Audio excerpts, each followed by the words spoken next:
Kamu tahu nggak, kenapa media sosial bikin perbedaan pendapat di masyarakat jadi makin tajam?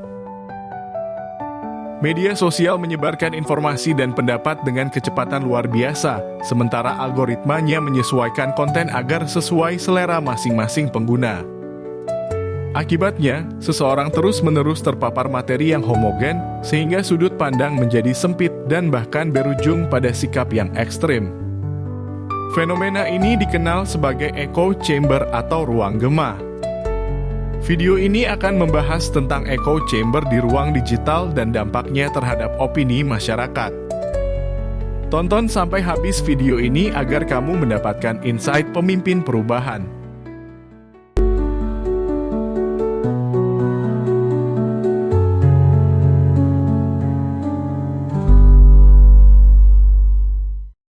Echo chamber di ruang digital.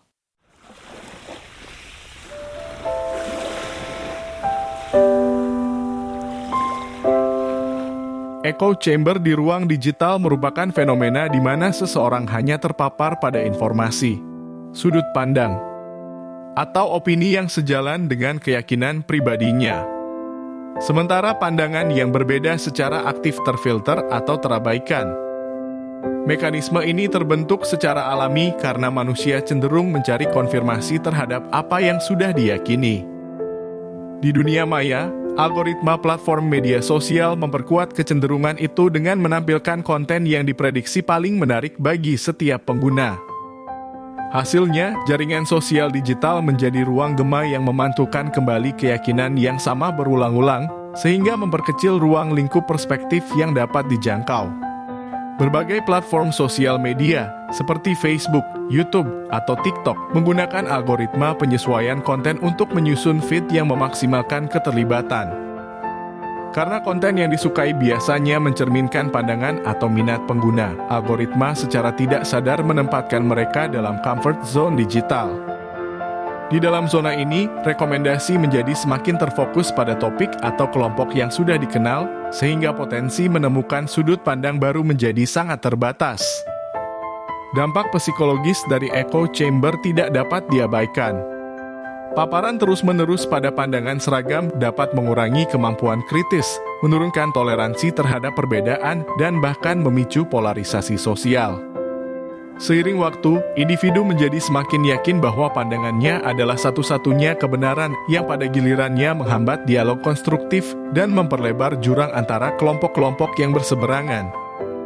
Penelitian akademis menunjukkan bahwa echo chamber tidak hanya terbatas pada politik, tetapi merambah ke bidang kesehatan, sains, dan budaya populer.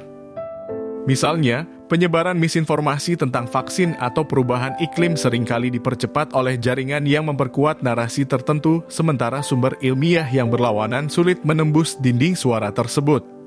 Oleh karena itu, pemahaman tentang struktur dan dinamika echo chamber menjadi penting bagi upaya meningkatkan literasi media dan mengurangi dampak informasi yang menyesatkan. Algoritma comfort zone.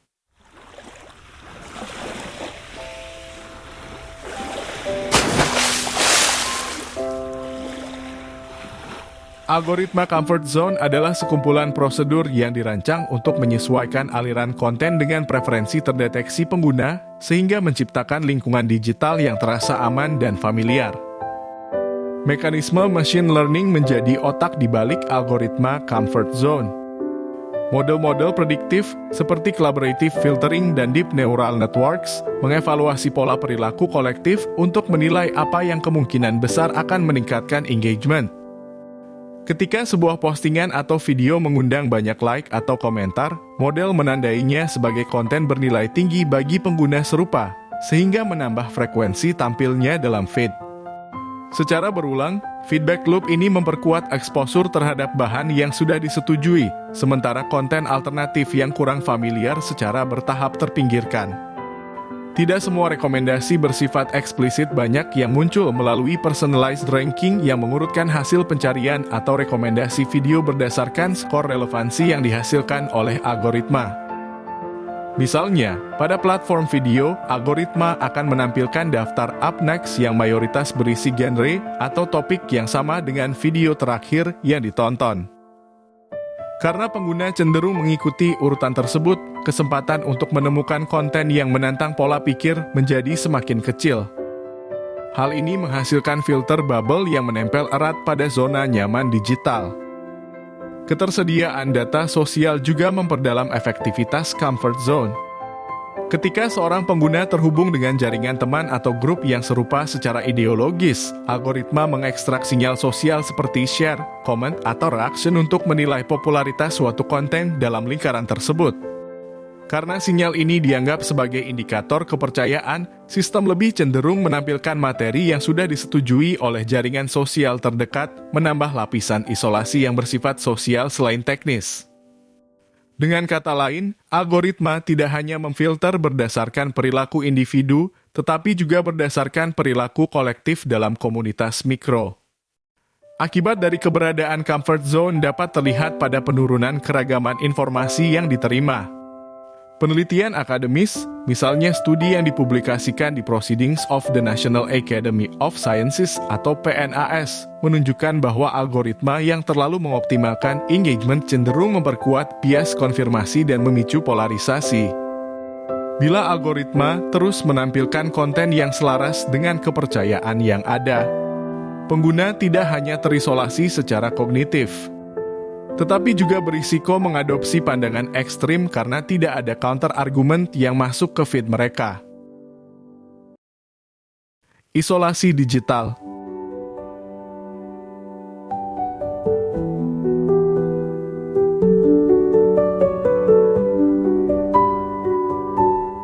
Isolasi digital yang terbentuk dalam echo chamber tidak hanya membuat pandangan kita menjadi sempit.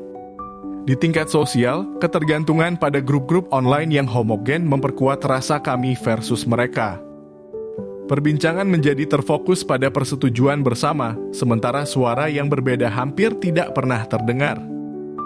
Karena itu, toleransi terhadap perbedaan berkurang, konflik antar kelompok menjadi lebih tajam, dan dialog konstruktif hampir punah. Hubungan di dunia nyata pun dapat ikut terpengaruh karena pola interaksi yang terbatas menciptakan kesulitan dalam berkomunikasi dengan orang yang memiliki latar belakang atau pandangan berbeda. Salah satu konsekuensi paling berbahaya adalah penyebaran misinformasi. Dalam ruang yang tertutup, rumor atau klaim yang tidak diverifikasi dapat menyebar dengan cepat karena tidak ada counter argument yang masuk untuk menantangnya. Contohnya, dalam pertarungan politik, para informasi yang didapat follower dari sosial media akan didasarkan pada opini politiknya. Opini tersebut terus bergema dari konten yang disajikan sosial medianya sehingga menyebabkan polarisasi pemilih yang sangat ekstrim.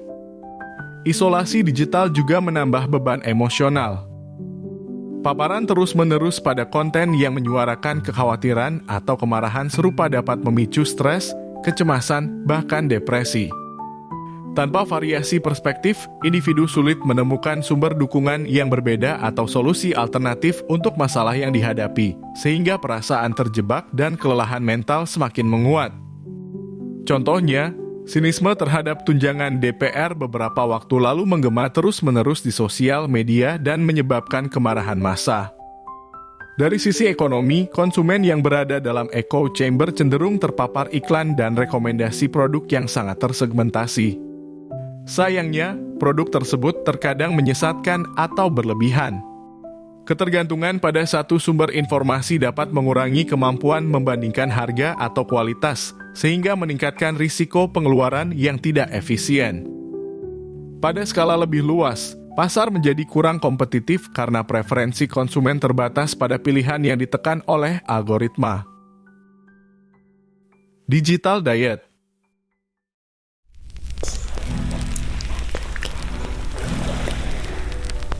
Digital diet merupakan istilah yang menggambarkan kumpulan konten yang kita serap setiap hari.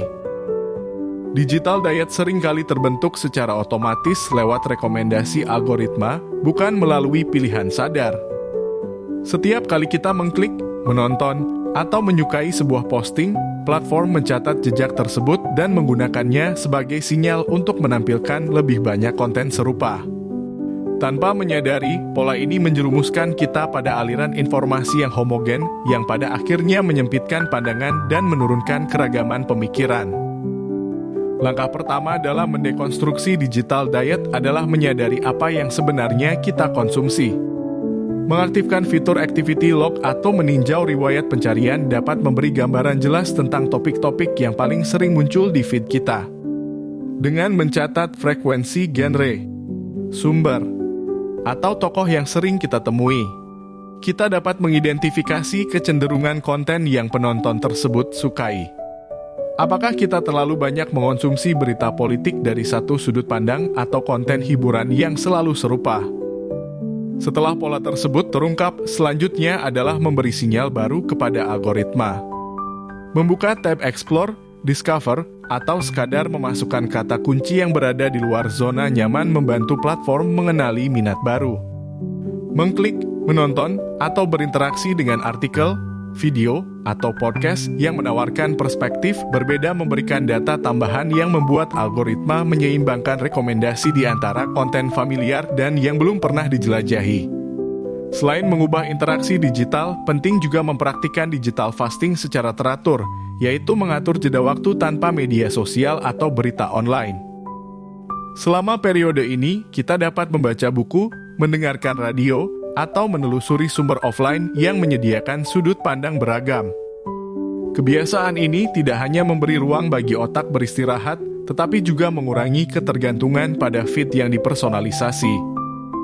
Pengaturan waktu konsumsi konten menjadi kunci keberlanjutan proses dekonstruksi. Menetapkan batas harian misalnya 1 jam untuk media sosial dan 30 menit untuk berita memaksa kita menilai kualitas sebelum menekan play. Dengan menempatkan nilai pada setiap menit yang dihabiskan di dunia maya, kita lebih selektif terhadap apa yang masuk ke dalam diet digital kita. Echo chamber di ruang digital memperkuat bias konfirmasi dengan menampilkan konten yang selalu sejalan dengan pandangan kita sehingga mempersempit perspektif, menurunkan toleransi, dan meningkatkan polarisasi. Mekanisme algoritma comfort zone serta jaringan sosial yang homogen menciptakan umpan balik yang menahan masuknya sudut pandang alternatif berujung pada penyebaran misinformasi, beban emosional, dan bahkan dampak ekonomi yang merugikan. Memahami dinamika ini penting agar kita dapat memahami keberagaman informasi, memperkuat level kritis kita, serta memutus siklus isolasi digital yang berbahaya. Setelah memahami ini, kamu perlu mengambil langkah konkret untuk melampaui zona nyaman digitalmu. Mulailah dengan mencari sumber informasi yang beragam, mengikuti akun dengan pandangan berbeda, dan mengatur algoritma media sosial agar memberi ruang pada konten yang menantang asumsimu. Karena menjadi pemimpin efektif memerlukan pemahaman suatu masalah dari berbagai sudut pandang.